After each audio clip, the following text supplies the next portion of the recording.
Devadasan Monsignor Joseph Panjikkaran ഇനി ധന്യപദവിയിൽ. ജീവകാരുണ്യ ആതുര സേവന രംഗങ്ങളിലെ പുരോഹിത മുഖവും Medical Sisters of Saint Joseph's Dharmagiri സന്യാസിനി സമൂഹത്തിൻ്റെ സ്ഥാപകനുമായ ദേവദാസൻ മോൺസിഞ്ഞർ ജോസഫ് പഞ്ഞിക്കാരനെ ധന്യപദവിയിലേക്ക് ഉയർത്തി.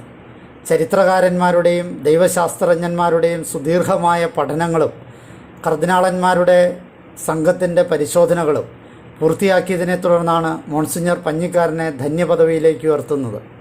1949 നവംബർ 4 അന്തരിച്ച മോൺസിഞ്ഞർ പഞ്ഞിക്കാരനെ 2010 ജൂലൈ 18 ദൈവദാസനായി പ്രഖ്യാപിച്ചിരുന്നു.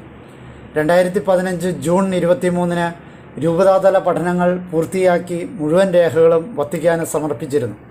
1888 സെപ്റ്റംബർ 10 ചേർത്തലയിൽ ഉഴുവയിൽ പഞ്ഞിക്കാരൻ ചാക്കോച്ചൻ്റെയും മറിയത്തിൻ്റെയും മൂന്നാമത്തെ മകനായാണ് ഫാദർ ജോസഫ് പഞ്ഞിക്കാരൻ ജനിച്ചത്.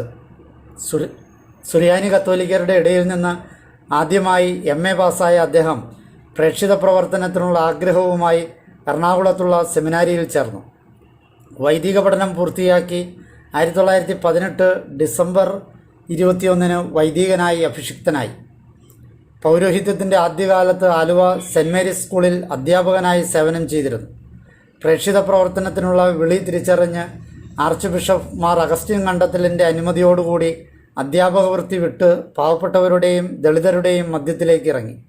രോഗികളും അവശരും ആലംബഹീനരുമായ ആളുകൾക്കിടയിലായിരുന്നു അദ്ദേഹത്തിൻ്റെ പ്രേക്ഷിത പ്രവർത്തനം.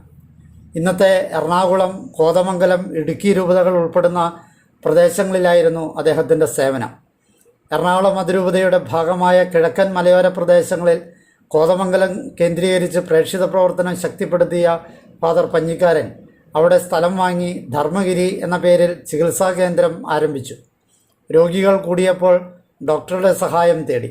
ഡോക്ടർമാർക്ക് പണം നൽകി രോഗികളെ സൗജന്യമായി ചികിത്സിക്കാൻ സാധിക്കില്ലെന്നറിഞ്ഞ് ഒരു പുതിയ സന്യാസ സമൂഹം സ്ഥാപിക്കാൻ തീരുമാനിച്ചു.